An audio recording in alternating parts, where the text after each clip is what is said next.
Hello ladies and gentlemen, and welcome to a new episode of Eve Echoes. Tonight we will be taking a look at one of the most straightforward ways of making money in the game. It's similar to the encounter system as in blowing up NPC pirates, but different. It does not require you to take missions from a board that are limited in number and limited by tech level. You know what I'm talking about. Ratting, also known as hitting up Cosmic Anomalies. With this occasion, I want to reach out to with a very big shout out to Sky and all opposing force leadership for helping us with the needed materials and written guide version for this video. Before we dive right into our subject, please remember to hit the like button if you thought this video was useful, and be sure to subscribe if you enjoy what I'm doing here on the channel. By clicking the bell, you'll get notifications for any future videos that I will upload. Also, we have a YouTube channel membership similar to Patreon, and so if you'd like to help me in keeping this channel alive, you can join the merry band and sign up for a donation as small as $2. You can donate by clicking the join link in the description below, or if you're on a PC browser, you'll see a join button right below the video. And of course, by doing that, you'll also get some perks and benefits, so I'd like to say a very big thank you from the bottom of my heart to all existing and future members. Every penny counts. Let's get down with our main topic, ratting, aka hitting anomalies. As most of you know, game characters are going to be either free-to-play, alpha clones, or omega clones. No restrictions, faster skill training, blah blah blah. For those of you going alpha, gathering ISK, which is the in-game currency, will be the main focus and objective in order to upgrade and get your hands on that juicy omega clone. For those of you wondering, yes, you can upgrade with in-game money by trading in it for Plex, which is the premium currency, and that directly converts for you into the premium VIP club, aka the omega clone. Ratting, hitting up anomalies, is one of the best way to gather ISK, so we're going to iterate through 4 main key points to get most out of ratting and help you be efficient at it. Number 1, play to your strengths. Depending on what race you want to start off with, you'll get some basic early skills specific to that race, like main weapon types used, which tie in directly to the ships that offer bonuses for them. An example would be starting off as Galente. You get an early skill of railgun operation, and of course Galente ships offer bonuses for railguns, so the best mix is using Galente ships plus railguns. You get the drift. Of course, that doesn't mean you can only play Galente ships. You can actually fly anything you like and use any weapon type as long as you have the skills for them. But remember, mix and match to play to your strength. You can check out ship bonuses by selecting show info on any given ship and let yourself be guided by that. Combine that with skills and proper weapon types and you'll be on your way in becoming truly efficient at ratting.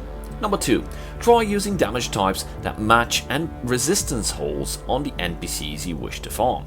What that means is basically using damage types to your advantage for the purpose of clearing out anomalies as fast as possible, which directly leads to ISK generating efficiency, because you are killing more pirates per bounty tick.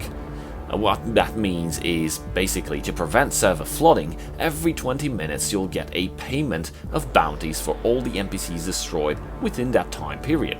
An example is with using Mmorpgs and weapons, lasers, which predominantly deal EM, electromagnetic damage, so that would be great against Sancha and Blood Raiders since they have an EM hole in their resistances, or using Minotaur ships and weapons, cannons, which predominantly deal explosive damage, which would be best to farm off angels who suffer from a low explosive resistance.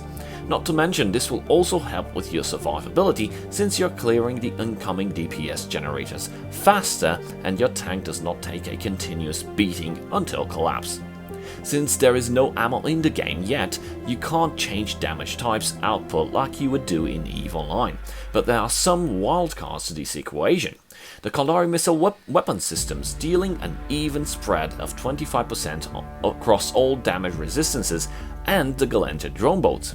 How come? Easy. The drones are your ammo types with different damage types, so with the Galente drone boat you can easily farm any type of pirate anomalies even on the fly while you move from system to system, because you just use the proper drones against a specific faction of NPCs, like Galente drones excel at thermal damage, Kaldari drones at kinetic, while Ammar deals EM and Minotaur ones deal explosives. Easy, right?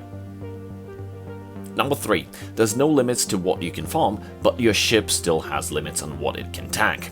As mentioned in the intro, you can do Cosmic Anomalies higher than what your ship character tier would normally allow you via the encounter system. If you're tier 4, you cannot do tier 8 missions, they're locked out. With anomalies, you're free to dive in as deep as you like, and you can actually farm higher level anomalies with great success. For example, I was able to do level 6 anomalies with my Thrasher because I was nano speed tanking with a huge DPS output. Or you can kite NPCs from a safe distance using drone boats or missile boats, or even sniping ships using long-range turrets. But be sure to know your limitations and the limitations of your ship, otherwise you'll just get popped by overwhelming incoming damage, and that's just going to lose you money. Which brings us to number 4, know when to back out. Always know when to warp out and leave the anomaly when your shield armor is low. You can always regenerate them and jump back in. To warp out, you can select any planet or star to warp to, you can stay there and passively regenerate your shield, or dock in a station to regenerate them or repair faster. Shield is auto-filled when docking, while armor and hull cost you some money to repair. But, you know the saying, better safe than sorry. Another thing to point out is you can basically select your warping points. What that means is you can take advantage of your optimals or of your kiting abilities or sniping abilities, whatever floats your boat and whatever it is you'll be flying. You can warp to a cosmic anomaly to a specific kilometer range, and that in turn will help you be in your optimals, dealing maximum damage right from the very beginning.